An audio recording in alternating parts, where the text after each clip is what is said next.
उन्हें कहा 370 जब तक रहेगी देश की अखंडता खतरे में रहेगी। इंसर्जेंसी जब तक रहेगी कश्मीर कभी जन्नत तो दूर की बात है, ये जन्नुम से भी बुरा जन्नुम हो जाएगा। पाकिस्तान को जब तक टॉलरेट करते रहेंगे हिंदुस्तान में शांति की सोची ही नहीं जा सकती। राम सबके हैं, क्योंकि अंतिम जो रसूल हुए मोहम्मद साहब, उन्होंने ये कहा था कि मेरे से पहले 1,24,000 नबी पैगंबर हुए हैं और सर्वाधिक दुनिया में नबी पैगंबर हिंद की सरजमी पर हुए हैं।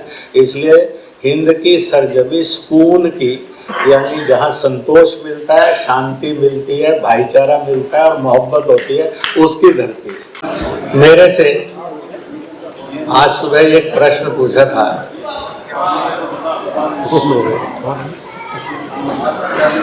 राम जी केवल संस्कृत और हिंदी जानते हैं कि कुछ और भी जानते हैं? यही प्रश्न मेरे से जब मैं जम्मू कश्मीर घाटी में मस्जिद गया था मासूमा बाजार की, और उसके बाद वहाँ की दरगाह में भी गया था, जिसका वर्णन इस पुस्तक में भी होगा। तो वहाँ जब मैं गया था तो मैंने पूछा, जिसको खुदा कहते हैं, अल्लाह कहते हैं, रब कहते हैं, परवरदिगार कहते हैं, गॉड कहते हैं, जिसको वाहेगुरु कहते हैं, ईश्वर, परमेश्वर, परमात्मा, भगवान कहते हैं, जो भी नाम है सबका एक साझा नाम है ऊपर वाला, उसको ऊपर वाला भी कहते हैं। उसी को लोग राम भी कहते हैं, कृष्ण भी कहते हैं। तो ये सब कौन है? तो मैंने एक उत्तर दिया था, जो बेजुबान की भी जुबान जानता है वही खुदा है और वही राम है।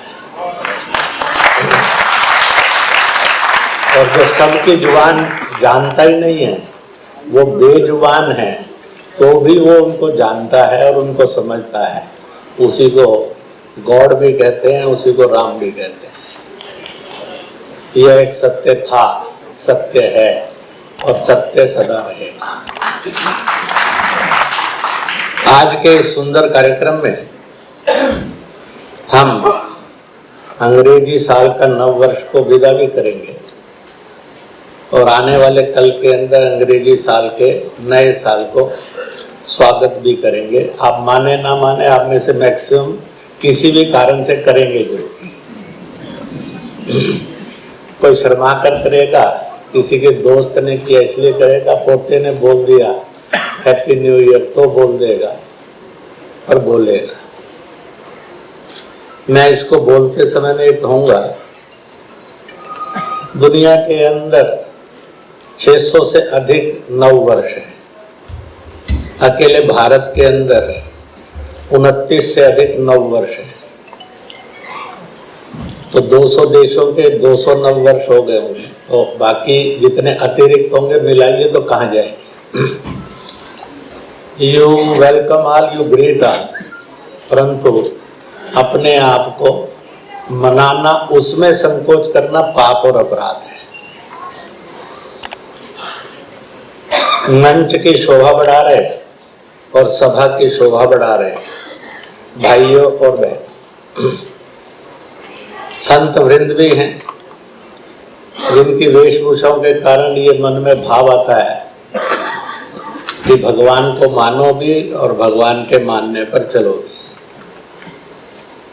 क्योंकि यह सफलता की कुंजी भी है और पूंजी भी है।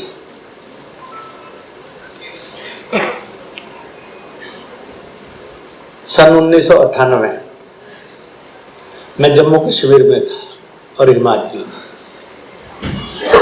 राष्ट्रीय स्वयंसेवक संघ के द्वितीय सरसंघ चालक, पंचम सरसंघ चालक माननीय सुदर्शन जी उन दिनों सह सरकार्यवाह थे। उनका एक संदेश आया तो मैं दिल्ली आया था। उन्होंने पूछा कि तुमने कुछ मुसलमानों से डायलॉग किए हैं, मैं वो सुनना चाहता हूँ। पहला डायलॉग मैंने 1986 में राजौरी में किया था। जितने इस सभागार में ऊपर नीचे ठूस कर बैठे हैं, अगर मंच वाले ने कहा कि ऊपर कुर्सी खाली है, तो मुझे लगता है और उससे ऊपर जाएंगे तो शायद खाली मिले, क्योंकि वहां सब आत्माओं की रिजर्वेशन पक्की है जब भी जाएंगे। तो इसलिए यहाँ खड़े होना भी स्वाभाविक है। राजौरी की जामा मस्जिद के अंदर कार्यक्रम था। कार्यक्रम का विषय भी बड़ा सीधा था, भारत हिंदू राष्ट्र है। मिस्टर तार जो कांग्रेस के एमएलसी थे और साथ में इलेक्शन कमेटी के मेंबर भी थे, किन्हीं कारणों से मेरा उनसे परिचय हुआ था। उन्होंने कहा भारत हिंदू राष्ट्र है पर मुसलमानों में आपका कार्यक्रम करवाना है, it is my starting point. तो सभागार भी फूंस कर भरा था, बरामदे भी भरे थे, जो छोटा मोटा मैदान थे वो भी भरा था, और मस्जिद के आंगन में भी कुर्सियां डली थी और लोग खड़े थे, साथ ही जुड़ता हुआ था। तो मैंने संबोधन के साथ कहा दुनिया के सब धर्मों में बहुत मान्यताएं समान है, कुछ मान्यताओं में डिफरेंसेस है। हर एक धर्म के अंदर भी मान्यताएं समान है और हर धर्म के अंदर कुछ मान्यताओं में अलग अलग वैरायटीज है। जो जन्मता है वो मरता है। तो मैंने सभा को पूछा, क्योंकि 20% उसमें सनातन मतावलंबी थे, 80% के लगभग इस्लाम मतावलंबी थे, और वो 2 संस्थाओं के भी प्रतिनिधि थे जिन्होंने मेरे सिर के ऊपर इनाम घोषित किया हुआ था।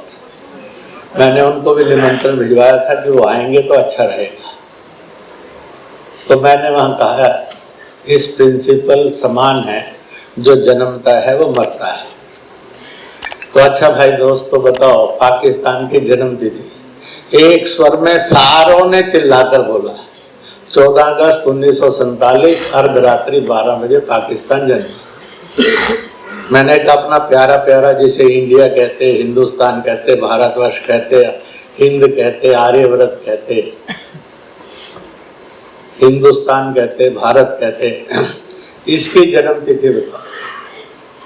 सब चुप रहे, नोबडी नोज। यहाँ बैठे हुए भी 100% को पता है अपनी कोई जन्म तिथि नहीं, और जिसको पता है उसको असत्य पता है।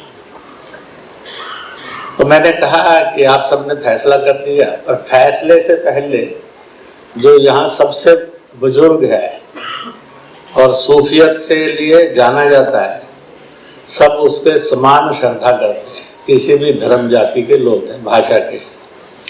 तो मौलाना बैठे थे, 86 ईयर ओल्ड थे, आज तो नहीं है संसार। तो मैंने कहा मौलाना आप ही उत्तर दीजिए, आप जो कहना चाहते हैं कह दीजिए। तो उन्होंने कहा जैसे खुदा न जन्म है न मौत है, जैसे ईश्वर को न जन्म है न मौत है, ऐसे हिंदुस्तान एक खुदाई मुल्क है जिसको जन्म ही नहीं तो मौत कहां से आएगी।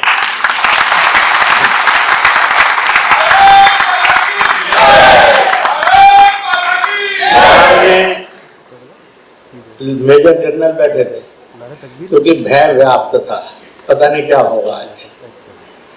तो मैंने उससे पहले सब कार्यक्रम आने से पहले सबको आना था, तो स्पेशल एसपी भी था, स्पेशल ब्रिगेडियर भी थे, 2 मेजर जनरल भी थे, आरआर भी थी, डिफेंस भी थी, एयरफोर्स के भी थे, स्पेशल आईजी आया जम्मू कश्मीर का इस कार्यक्रम के लिए, डीएम भी थे, सारे थे। जब मैंने सुनाया तो उनके चेहरों पर एक रंग आया, एक गया, एक आया, एक गया। मैंने कहा आपका काम है to maintain the land order, my job is to develop the peace and love. तो मैं अपना काम करूंगा, आप अपना करिए, चिंता मत करिए, कुछ नहीं होगा। तो मैंने यहाँ से शुरू किया। तो पाकिस्तान एक जन्मा देश है, तो मैक्सिमम बोल बैठे मेजॉरिटी वाज मुस्लिम। इसका मतलब है कि भाई साहब उसकी मौत का दिन भी होगा। मैंने कहा जन्मदिन जन्म होने पर पता लगता है, मृत्यु दिन मृत्यु होने पर पता लगता है, उससे पहले नहीं पता लगता है। इसलिए वी हैव टू वेट। अगर हमें श्रद्धांजलि में सम्मिलित होकर अपना दर्द व्यक्त करना है कि पड़ोसी नहीं रहा है, तो उतनी लंबी आयु मांगे जा सकते भगवान से। मैं जो सत्य है उसको मिटा नहीं सकते। 99% से अधिक इस देश के अंदर जो मुसलमान है, ईसाई है या और इस तरह के कुछ लोग हैं, यह किसी ऐसे देश से नहीं आए हैं जो विदेश हो। ये सब उस देश से हैं जिस देश से हम सब हैं। यानी ये भारत से थे, भारत से हैं और भारत से ही रहेंगे। ये हिंदुस्तान के थे, हिंदुस्तान के हैं, हिंदुस्तान के रहेंगे। इन्होंने मजहब बदला है पर इन्होंने देश नहीं बदला है। इसलिए कमला हैरिस हो या ऋषि सुनक हो, जिस दिन एक प्राइम मिनिस्टर बनने की तरफ बढ़ा, एक वाइस प्रेसिडेंट बनने की तरफ बढ़ी, तो दुनिया के समाचार पत्रों में इतनी ही बात लिखी, भारत मूल के ऋषि सुनक, भारत मूल की कमला हैरिस। वो बदल नहीं सके अपना मूल। अगर हम में से कोई नफरत के कारण, गुस्से के कारण, लड़ाका होने के कारण, कट्टरपंथी होने के कारण बदलना चाहे तो भी मूल नहीं बदलेगा। कहते हैं you can change your religion but you can't change your forefathers. You can change your residence but you can't change your native nation. You can change your habit and you can add new traditions, but basic traditions you can't change. वो नहीं बदलते। इसलिए इस बात को सोचना आने इस बात को सोचना होगा कि हमने जाना कैसे।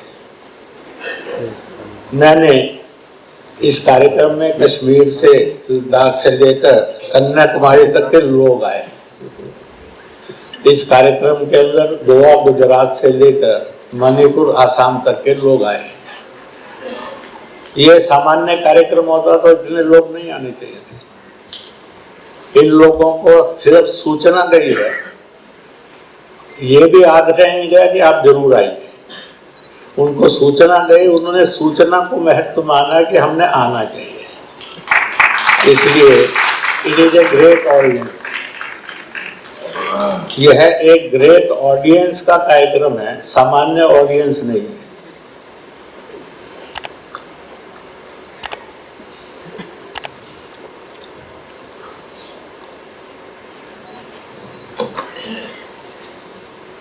इस प्रकार से ना ही इनके लिए कोई आने जाने की व्यवस्था की गई, ना ही इनके लिए ठहरने की कोई व्यवस्था की गई। बहुत सारी संख्या तो कल ही आ गई थी। और इस प्रकार से इस कार्यक्रम के अंदर प्रेजेंस शोज कि हम एक थे, एक हैं और एक ही रहना चाहते हैं। यह जो 55-56 करोड़ के लगभग पाकिस्तान, बांग्लादेश, भारत मिलाकर, हिमालय से लेकर हिंद महासागर तक, नेपाल, तिब्बत से लेकर, और अगर हम श्रीलंका, मालदीव तक जाएंगे, इसमें जो भी मुसलमान हैं वह 99% कन्वर्टी है। उनके फोर फादर्स पर जाएंगे, बाप का नाम, दादे का नाम, परदादे का नाम, चरदादे का नाम, लक्कड़दादे का नाम, सरदादे का नाम, सरदादे का नाम। We are of a common ancestors. We have a common face and dream identity. इसलिए वर्तमान के पूजनीय सत्संग चालक जी ने कहा था कि हम सबका डीएनए एक था, एक है, एक ही रहेगा। मैंने उस समय जो मेरे अनुभव थे वो सारे डायलॉग थे बताए। उन्होंने कहा मैं 4 विषयों पर कश्मीर घाटी के मुसलमानों से विशेष रूप से बात करना चाहता हूँ। 1, आर्टिकल 370। 2, इंसर्जेंसी, आतंकवाद।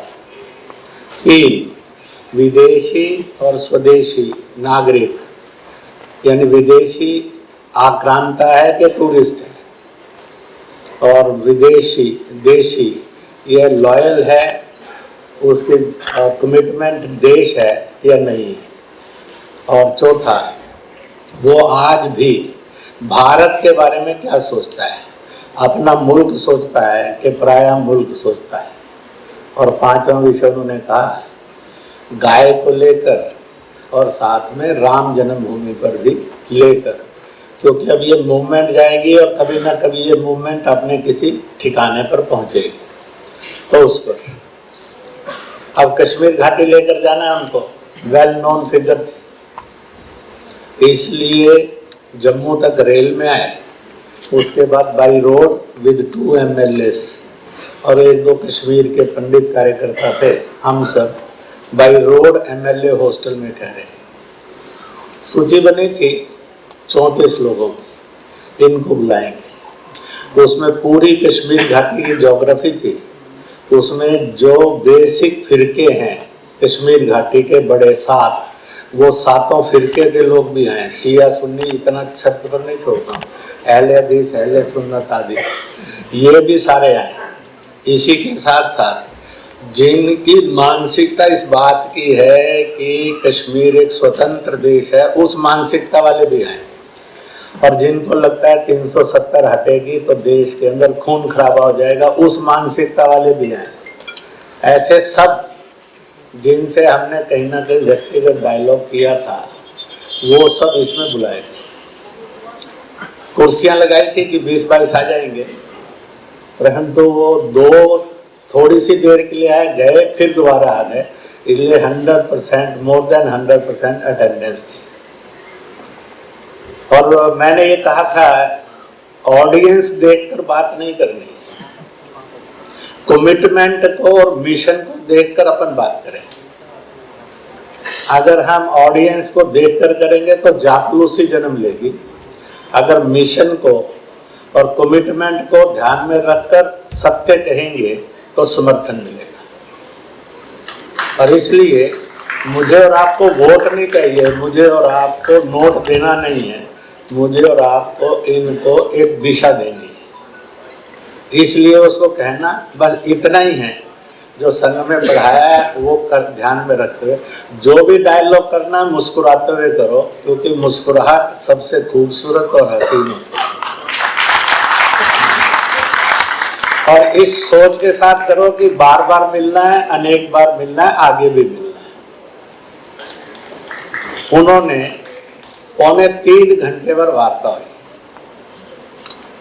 और इन सब विषयों पर हुई।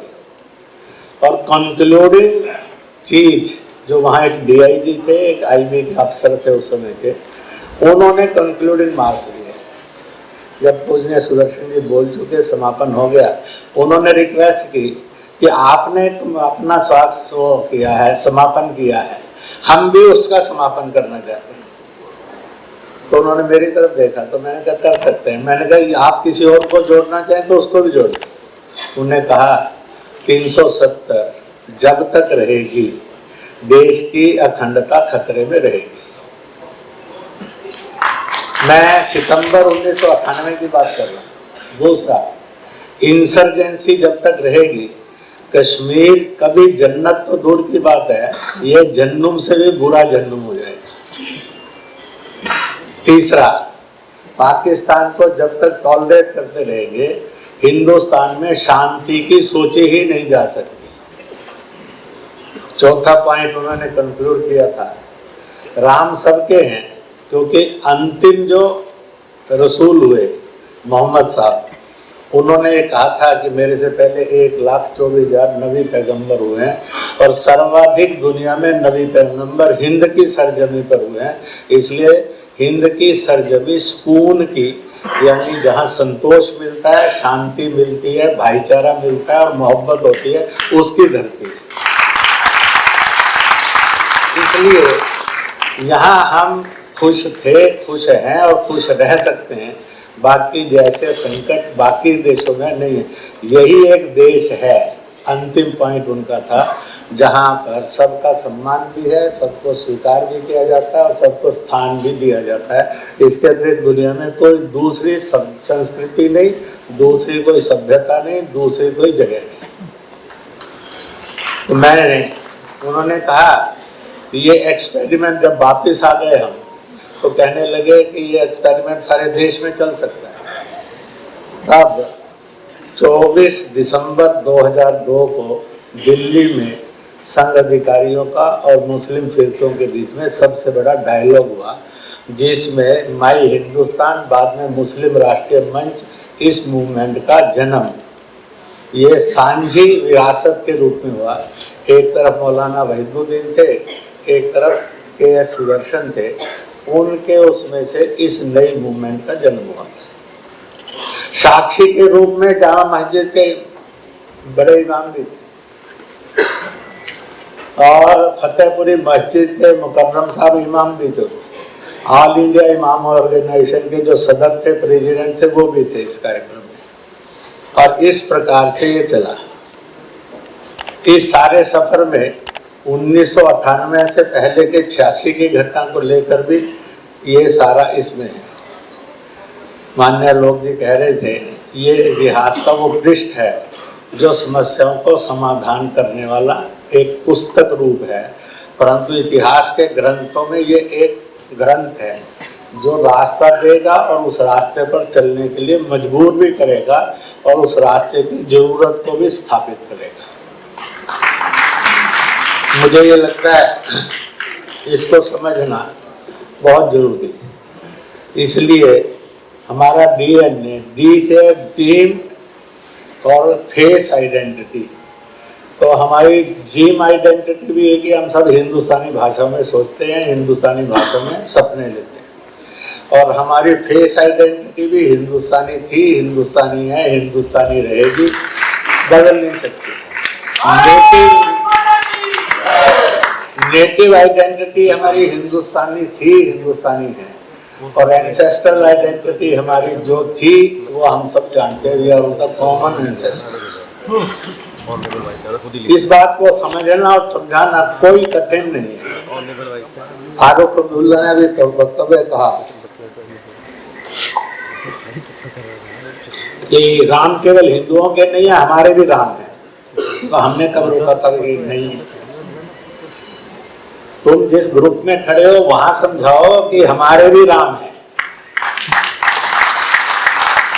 मैंने यही मैसेज उसके एक सेक्रेटरी को भेजा, वो टीवी पर तो बोल दिया उन्होंने, वो इंडिया गठबंधन में भी जाकर बोले कि राम हम सब के, निमंत्रण की जरूरत नहीं, भगवान जी के घर जाना है, इबादत के लिए मस्जिद जाना है, तो निमंत्रण थोड़ी देखा जाता है।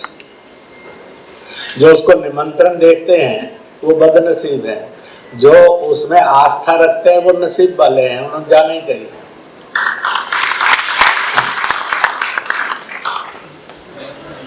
तो फिर मुझे इसलिए उसको भेजा कि उसको एक चीज मालूम, उसने अपनी सरकार को डिस्टेबलाइज किया था नियंत्रण करने के लिए। तो 2 ब्राह्मण जम्मू के उसमें मंत्री थे, वो दोनों शेक कर दिए थे।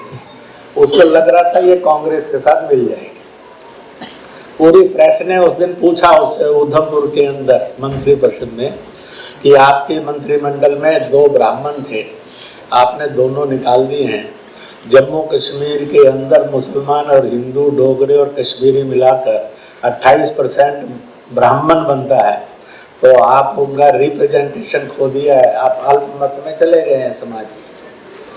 तो वो सब प्रेस कॉन्फ्रेंस के बाद छोड़कर उसने चारों तरफ मंत्री परिषद देखी, प्रेस देखी, खड़ा हुआ और एकदम बड़ी चिल्लाकर बोला, कौन कहता है कि मैंने ब्राह्मण निकाल दिए? तो उन्होंने कहा तो बताइए कौन है? उन्होंने कहा मैं मजहब से मुसलमान हूँ, परंतु मैं अपने गोत्र परंपरा से, जाति परंपरा से और पहचान परंपरा से मैं ब्राह्मण था, ब्राह्मण हूँ और ब्राह्मण रहूंगा। आखिरकार देश के अंदर सत्य समझने वाले लोगों की कोई कमी नहीं है, और इसलिए 370 के विरुद्ध 8,25,000 मुस्लिम हस्ताक्षर महामहिम प्रणब मुखर्जी को देकर आए थे। गोहत्या बंद हो, 10,35,000 मुस्लिम हस्ताक्षर महामहिम प्रणब मुखर्जी को मुसलमान देकर आए थे। हम सब इस देश के हैं, हम विदेशियों से वास्ता नहीं है। इसलिए गौरी की, गजनी की, कासिम की, हम बाबर की या औरंगजेब की ना संतान थे ना हैं। हम हिंदुस्तानी मुसलमान हैं। हम विदेशियों से और आक्रांताओं से मजहब ले लिया होगा, परंतु हमने अपने ईमान नहीं बदला। ईमान हमारा हिंदुस्तान था, है और सदा रहेगा। मैंने ये कुछ बातें इसलिए कही, मन में आया था कि एक पॉइंट जरूर करनी है, क्योंकि it is not a full stop, it is the beginning. इस सारे मूवमेंट के अंदर अब जो कार्यक्रम आने वाला 22 जनवरी, मुस्लिम मंच के कार्यकर्ताओं ने 3-4 दिन में, क्योंकि मैं कल ही अंडमान निकोबार से आया, 30 अगस्त का तिरंगा लहरा, मैंने ये जानबूझकर इसलिए बात कही है कि ये भी एक इतिहास पृष्ठ याद रखना चाहिए। सन 1943, 21, 22, 23 अक्टूबर, सिंगापुर, नेताजी सुभाष चंद्र बोस जिसके सर सेनापति थे, स्टार्टेड बाय, और इन विदेश के अंदर ये आजाद हिंद फौज का गठन हुआ था। आजाद हिंद फौज का गठन वहाँ होने के कारण और इनको उसका नेतृत्व दिया गया, तो उसका सम्मेलन था। 19 देशों के प्रतिनिधि थे उसमें, इंग्लैंड, इसके इटली के भी थे, चीन के भी थे, जापान के भी थे, जर्मनी के आदि के भी थे, ये उपस्थित थे। उस समय 2 ताजपोशी हुई थी। एक, भारत इंडिपेंडेंट या भारत स्लेव। इन 19 के 19 देशों ने कहा भारत अब गुलाम नहीं है, भारत अब स्वतंत्र है, इसलिए भारत को स्वतंत्र देश माना जाए। उसी के बाद ये आया कि फिर इस स्वतंत्र देश की कोई सरकार और मुखिया होना चाहिए, तो इसलिए आजाद हिंद फौज को और भारत की, स्वतंत्र भारत की फौज घोषित किया गया और नेताजी सुभाष चंद्र बोस को president of independent India, first president of independent India घोषित किया गया।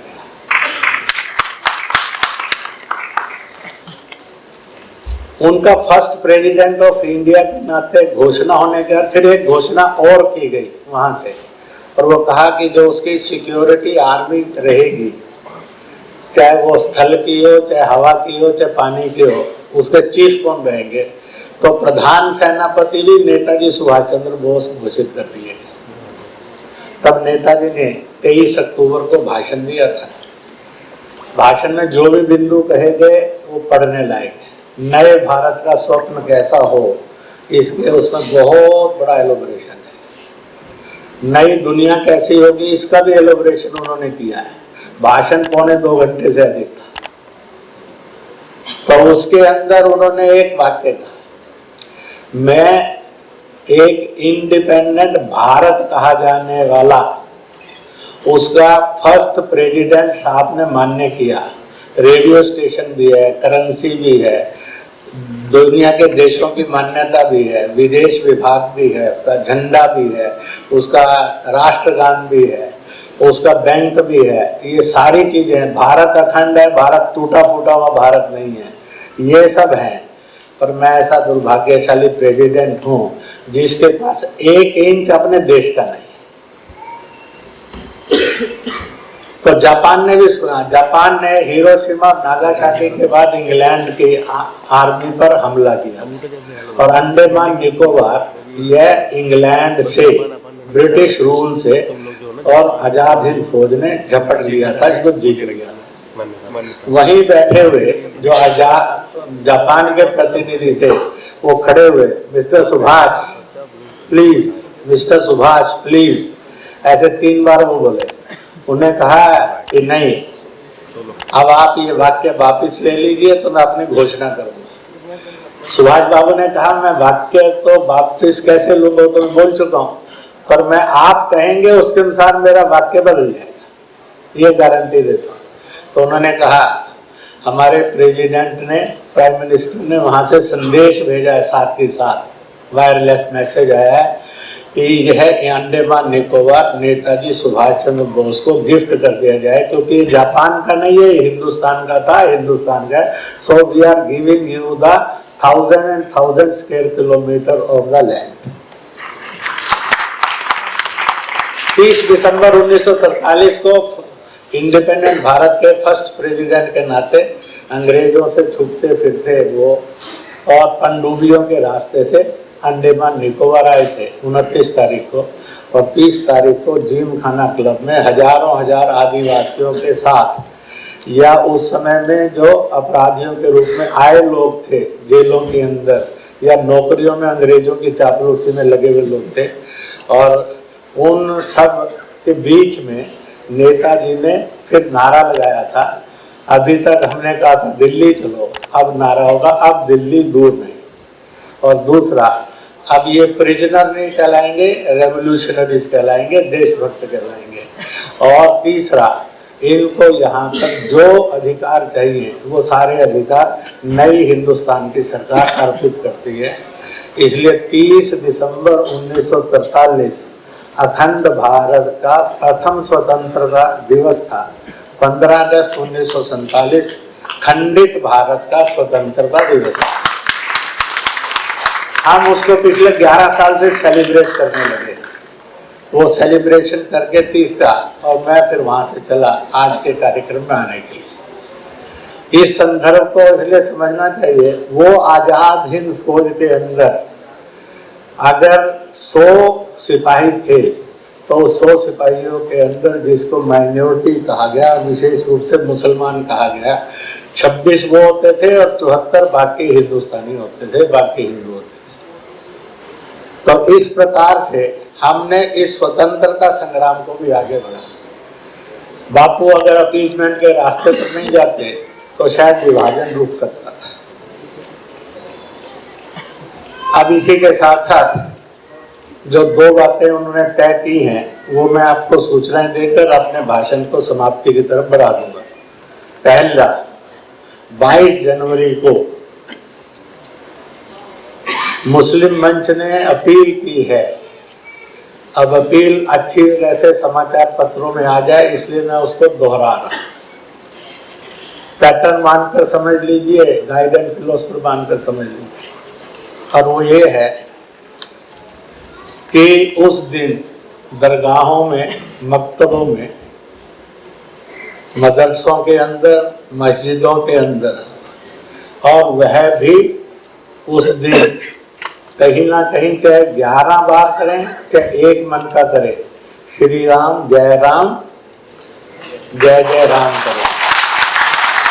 बाकी अपने अपने धर्म के अनुसार, अपने अपने मजहब के अनुसार वहाँ पूजा पाठ करें। मैं गुरुद्वारों से, चर्चों से, गुम्फाओं से, आश्रमों से, जैन स्थानकों से और जितने भी प्रकार के रिलीजन एंड सब रिलीजन हैं, सबसे अपील करता हूँ कि वह 22 तारीख को दोपहर 11 बजे से लेकर 2 बजे तक अपने अपने पूजा स्थल को, इबादत गाह को, प्रेयर हॉल को जरूर और शोभा के साथ सजाएं और वहाँ पर टेलीविजन पर इस रस्म को देखें। और जिस भी ईश्वर को जिस भी भाषा के अंदर देवी देवता के रूप में, नबी पैगंबर के रूप में मानते हैं, मानते हुए भारत में और विश्व में शांति आए, सद्भाव आए, प्यार आए, भाईचारा आए, तरक्की आए, इसके लिए प्रार्थना करेंगे, इबादत करेंगे। दूसरा, उस दिन शाम को as a public, as a भारतीय, हिंदुस्तानी, आर्यन, इंडियन, इस रूप में, हिंदू रूप में अपने घरों के अंदर, आश्रमों के अंदर, मंदिरों में, पूजा स्थलों में वह चिराग रोशन करेंगे। आज सुबह जब मैं यहाँ के लिए निकल रहा था, उत्तर प्रदेश के जो मकतब हैं, दरगाहें हैं, उसमें जो शाह मलंग समाज है उनके प्रमुख लोग मुझे मिलने के लिए आए थे। मैंने कहा मैं वहीं आ रहा हूँ, वहीं मिलेंगे। कहते हैं नहीं, हमने एक पर्चा निकालना, आपकी सहमति लेनी है कि कोई भी दरगाह उस समाज के, उस फिरके की ऐसी ना बचे जो शाम को चिराग रोशन नहीं करेगी। मैंने अपनी अनुमति दे दी और उनकी बात सुन ली थी। मैंने कहा पक्का अपील करिए, मेरा अपील को समर्थन, जहाँ जरूरत पड़ेगी आप मेरी बात करवा सकते हैं। हमने पिछले 3 वर्षों में और निजामुद्दीन के अंदर दीपोत्सव मनाना शुरू किया है। उनके 8 खानदान हैं। पहली बार में 2 खानदान साथ आए थे और वो सम्मिलित हुए थे। 700 के लगभग दिए जलाकर दीपोत्सव किया था, पत्रकार वार्ता हुई। उससे अगले साल 800 से अधिक दिए जलाए थे, 6 घराने साथ आ गए थे। इस बार जब हम दीपोत्सव पर गए तो 8 घराने थे वहाँ पर, जो कुल मिलाकर प्रमुख मानते हैं, जहाँ पर प्रॉपर्टी राइट उनमें डिसाइड होता है और ड्यूटी राइट्स भी और डिस्ट्रीब्यूट होते हैं। All were present.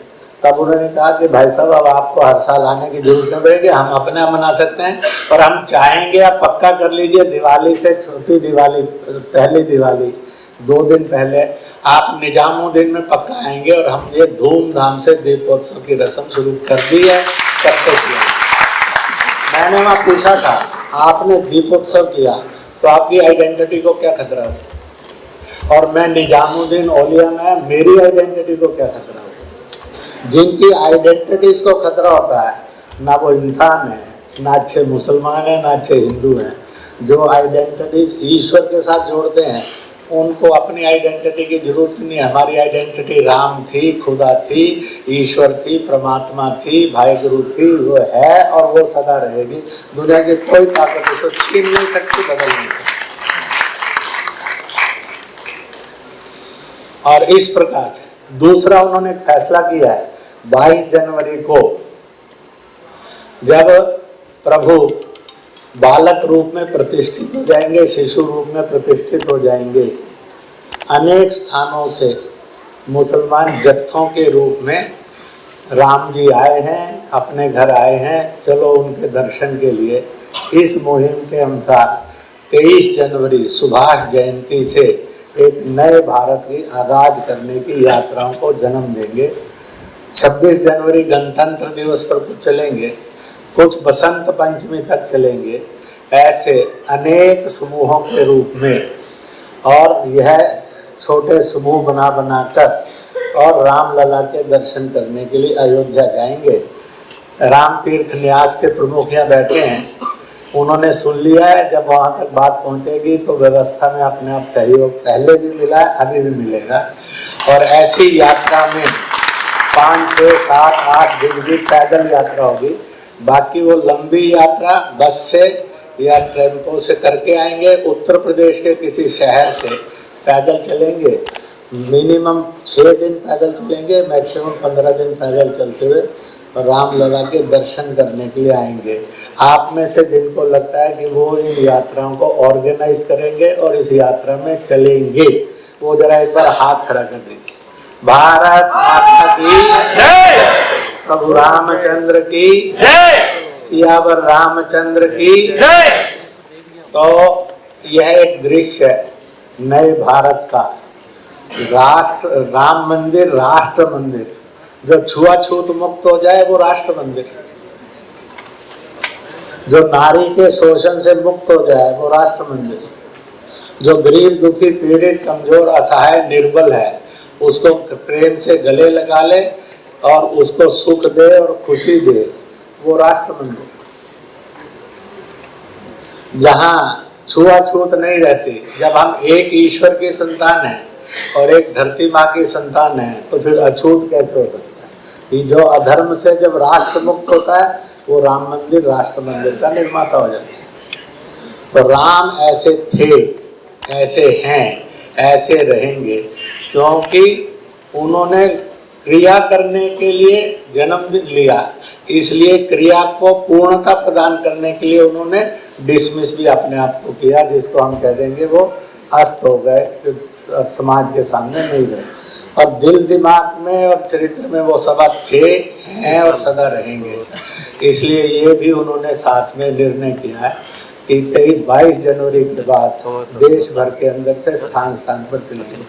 यह पुस्तक 1998 के पूजनीय सुदर्शन जी के उस दौरे से लेकर मेरे जो 1-2 वार्तालाप हुए उनसे लेकर अब तक जो सैकड़ों वार्तालाप हुए उसमें से 2 को पॉइंट करूंगा। एक यूथ हॉस्टल दिल्ली, 110 के लगभग मौलाना थे, विष्णु हरि डालमिया भी उसमें थे। इलियासी जी जो सदर थे सारे हजारों हजार लाखों लाख इमामों के, वो भी उसमें उपस्थित थे। उसी के अंदर 2 महामंडलेश्वर उपस्थित थे। उमेर इलियासी जो आप सदर हैं वो भी उपस्थित थे। पुण्य सुदर्शन जी भी उसमें आए थे। इनको लगता था कि हमें बहुत तर्क देकर बताना पड़ेगा। आश्चर्य हुआ कि उसमें कश्मीर से भी आए थे मौलाना मौलवी इमाम, उसमें हैदराबाद से भी आए थे, असम से भी आए थे, बिहार बंगाल यूपी से भी आए थे, गुजरात से भी आए थे। 110 चुनकर हमने 135-40 की सूची बनाई थी। 2 हुआ मीनिंगफुल जो वजनदार थे और वजूद वाले थे, और जो उनको अपना मत रखना है, खतरे रखने हैं वो रखे, लोगों ने रखे। अंत में सबने उन्होंने कहा जब तक हिंदुस्तान का मुसलमान अपने आप को विदेशियों और आक्रांतों से जोड़कर रखेगा, इस देश में शांति और सद्भाव आ ही नहीं सकता। जिस दिन वह अपने विदेश और विदेशी से अपनी नाल काट लेगा, उस दिन भारत और नंबर 1 मुल्क होगा। फिल्म का ये गाना साक्षात्कार होगा, दुनिया में हम नंबर 1, और ये पक्का हो जाएगा। इस प्रकार से मुझे का पूर्ण समर्थन है। तब मुझे विष्णु हरि डालमिया जी ने कहा था, मैं तो सपने में भी नहीं सोच सकता था कि ये परिणाम आएगा।